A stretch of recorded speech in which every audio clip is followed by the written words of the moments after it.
friends. It's Joe with Relaxed Rhetoric, where we talk all things homeschool and all things classical conversations. Today I thought we would have a conversation about what summer curriculum looks like at our house. I know that for homeschooling families, this can look like a lot of different things for a lot of different people. Some people do a hard stop and take a full summer break, similar to what you would see in a traditional school setting. Some people continue to school throughout the year. There's no wrong way of doing it. Obviously, you have to do what's best for your family, but I thought I might go over what our family does, what a summer curriculum looks like over here, and what are some different options for you, some different things that you can lean into or not.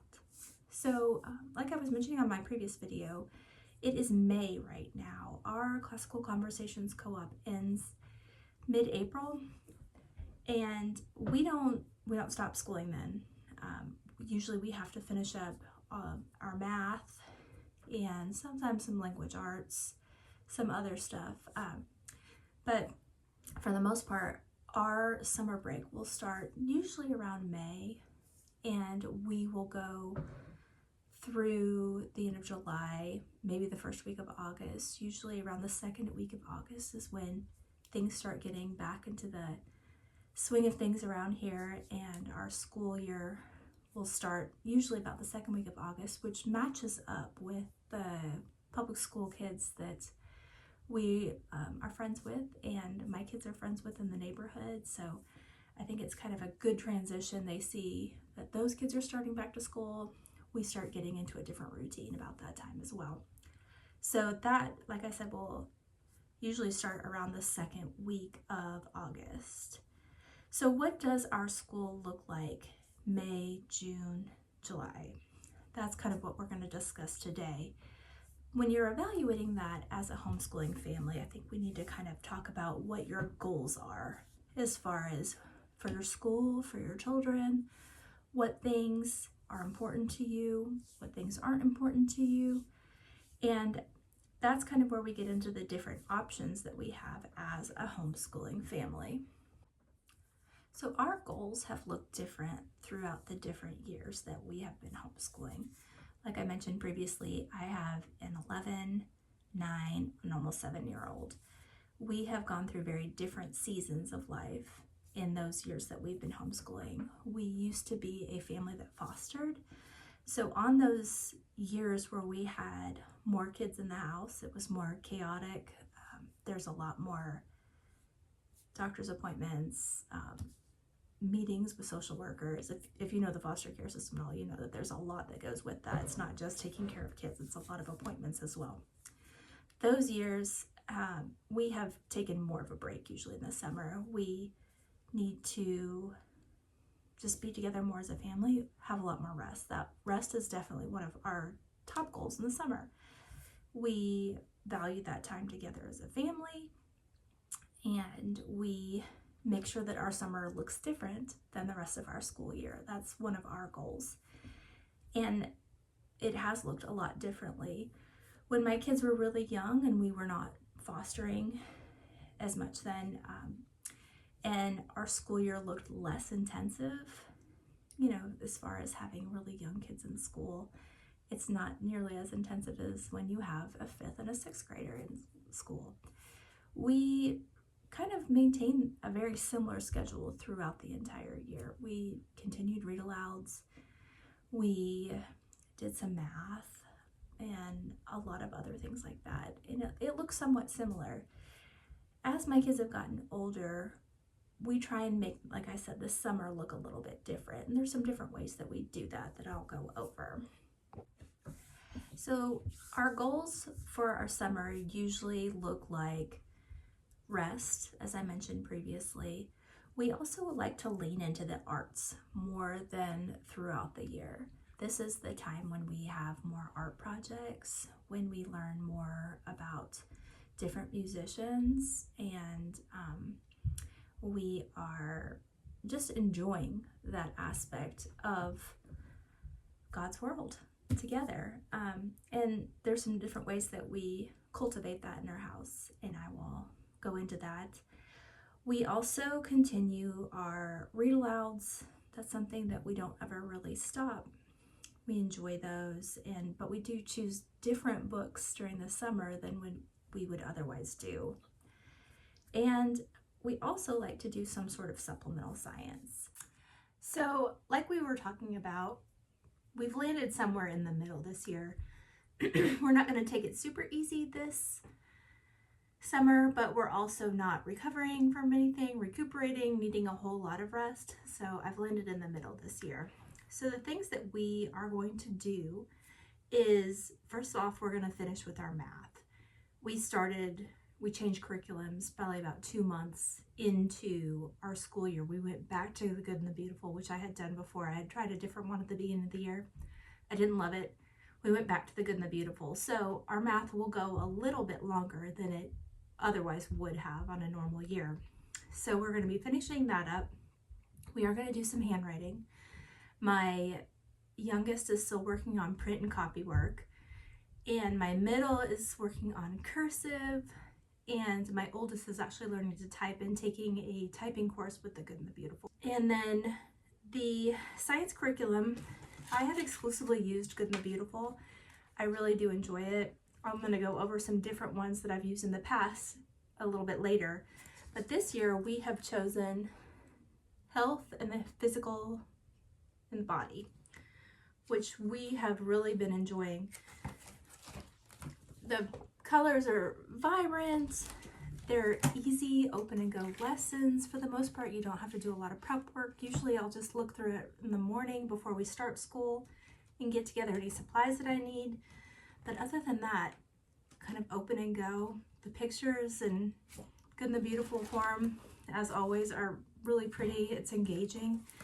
It says that it's for grades 3 through 8. My rising second grader has honestly been really involved in it too, though. So I would say that if you have one that is able to engage at the table, that they are probably able to do some of this as well. The last thing that I wanted to mention as far as our curriculum this summer goes is our music appreciation, also by Good and the Beautiful. I really have enjoyed this. These are mostly online lessons, so you cue a video for the kids and then we go over it together. It has, like, we did the romantic period today. It had like a little fill in the blank thing. I always just go over it verbally with them. And then we listened to different music clips and we decided whether or not it was the classical romantic period, Renaissance, modern, romantic, or Baroque, which is really fun. And again, this says that it's geared towards grades 3 through 8. But I can say that my rising second grader was really enjoying this. So we've talked about the art that we're doing, the science that we're doing. I'm gonna kind of mention the read-alouds that I think I've chosen. I always take input for the kids, but I get final say in this. I do try and choose books that are a little bit lighter, that are engaging for everybody, that are fun. I also tend to choose books that do well as far as audiobooks are concerned, because we do go on a few vacations a year to see my parents who are far away, and we listen to a lot of audiobooks in the car. I really like the Chronicles of Narnia, The Silver Chair, and The Last Battle. One of those we will do an audiobook. I will probably read the other one. We have also chosen The Sign of the Beaver by Elizabeth Spear, which is a really good book.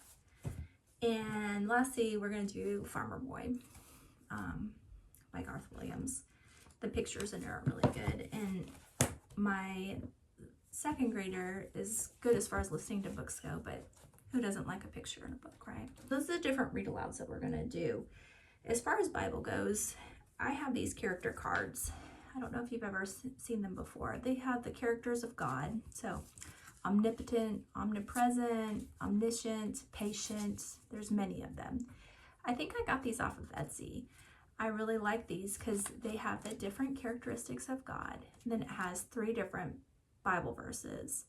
So for omnipotent, Matthew 19:26, Job 42:1-2, Jeremiah 32:27. Then it has one of those Bible verses written on the back, and they're really pretty pictures behind there. You can't really see that, but there's stars behind there. And I find these are really beautiful, and we will try and go through, and once a week I will pull out a different card and put it on our bulletin board, and we will all try and learn the verse behind it. So that sums up what we're going to do this year. I'm going to mention some different things that I've done in the past. Whenever I have a kid that is learning to read, I will start that program in the summer. I have found that I'm able to give them more one-on-one time, and it's a little bit more consistent. So I have found that that's really helpful. I always use 100 Easy Lessons. It's not the most pretty book for sure. It is engaging to the point where the kids can start reading right away. That focuses on phonics, and I think that something beneficial happens when they can start reading right away. It's not, like I said, the prettiest book, and I do think it works well for some, works better for some kids, and maybe it needs a little bit more supplementation with different types of learners. For instance, I have one child that I brought in the Bob books with it as well because it moved too quickly. So I would start it and pause it, and then we would read some Bob books, get that good foundation there, and then we'd move back on and start continuing with the 100 Easy Lessons. I no longer have that book because I don't have any little ones that are going to be learning to read, but it's very popular. You can find it in used bookstores, on Amazon, anything like that. Next, I'm going to tell you a little bit about what we do as far as science goes. I have exclusively used The Good and the Beautiful for supplementing science during the summertime, mainly because I find it so easy to use and open and go. Like I said, I don't like to do a lot of prep beforehand. That's just not who I am. Last year we did meteorology. The kids really enjoyed it. And we have done marine biology in the past. I have this one, and they're relatively affordable. We did the space one as well. It was fascinating. So for music appreciation, I love classical music, and I like my kids to be knowledgeable about that. And this is the book that is recommended by CC, Classical Music for Dummies. The book itself is fantastic. I, in the past, have focused on different artists, learning a little bit about them, like Ludwig van Beethoven. It has a little blurb about them. They're even really good to put some really memorable, fun information in there. And then we will focus on listening to that music throughout the week, especially while we're drawing, painting, anything like that. And I think it does give us a good feel for the artist and what they were like. The thing I like about The Good and the Beautiful is that it's showing us the differences between the different classical periods of arts, romantic periods of arts, and the different instrumentation, which I'm not super musically knowledgeable, so I don't know all those things. So I too have learned a lot from that book, and that's why I do recommend it if you can afford it. But if not, I always piece together this one, and I already had the book, so I was able to do that very affordably, and my kids did learn. Another thing I like to do with the kids, like I said, as far as arts go, is learning more about the different artists, and also just doing different projects, art projects that we wouldn't necessarily do on the regular basis throughout the year. Now, we have the projects that we do through Classical Conversations. I'm not the type of person that gets paints out on the regular during the school year, though. We have watercolors and everything like that, but I'm not going to get special tempera paints out on a regular basis throughout the school year, mainly because we have a pretty packed schedule. We do sports, after school, different after school activities and stuff like that, and art kind of gets put on the back burner during the school year. So that's why I try to lean into it during the school year. But I really love this book. Again, this is recommended by Classical Conversations, Discovering Great Artists. The pictures are phenomenal. You can open up, it's got all the different, some very prominent artists in there and the type of work that they did. So for instance, you can open to Vincent van Gogh. You can read a little bit about him, read about Starry Night, and then it has a way that you can do your own Starry Night picture, and it gives you different examples and different ways that you can use his techniques to replicate something like that yourself.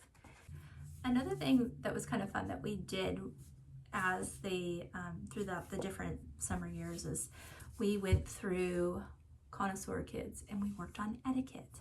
I can't say enough good things about this book. It's by Jennifer Scott. It covers everything from basic table manners, to thank you notes, please and thank yous, to proper grooming. A little bit of everything is touched in it. There's different recipes, all kinds of things. So I would just kind of read a couple pages at a time, and we would talk about what that would look like as far as being mindful of our table manners and just good manners in general. We probably need to brush back up on this, but I thought I would mention this book because we really did enjoy it.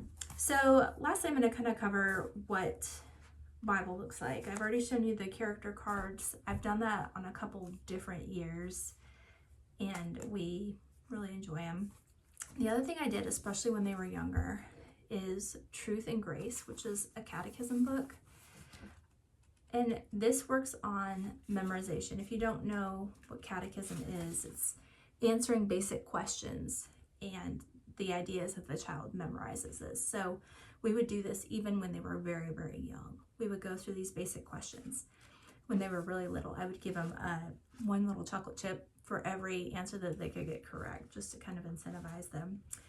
But for instance, these are a few of the questions.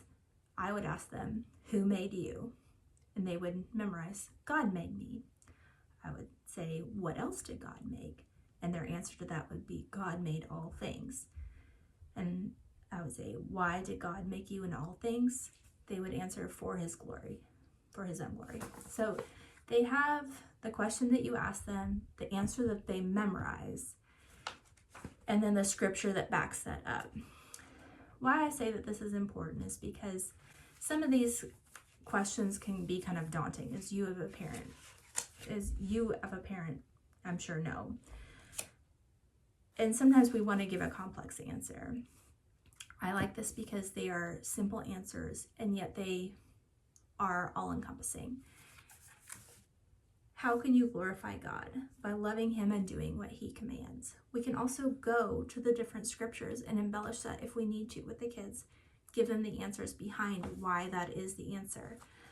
But I think sometimes when we have the very basic answers to very basic questions, it gives the children something to grasp onto that's not complicated, and we're fully answering their question, as opposed to kind of dancing around that, trying to give more maybe emotional answers to it, when the kids are just looking for a very basic answer. And as they get older, we grow on that, we talk about it more, we dig into it more, and we learn the foundational stuff behind it.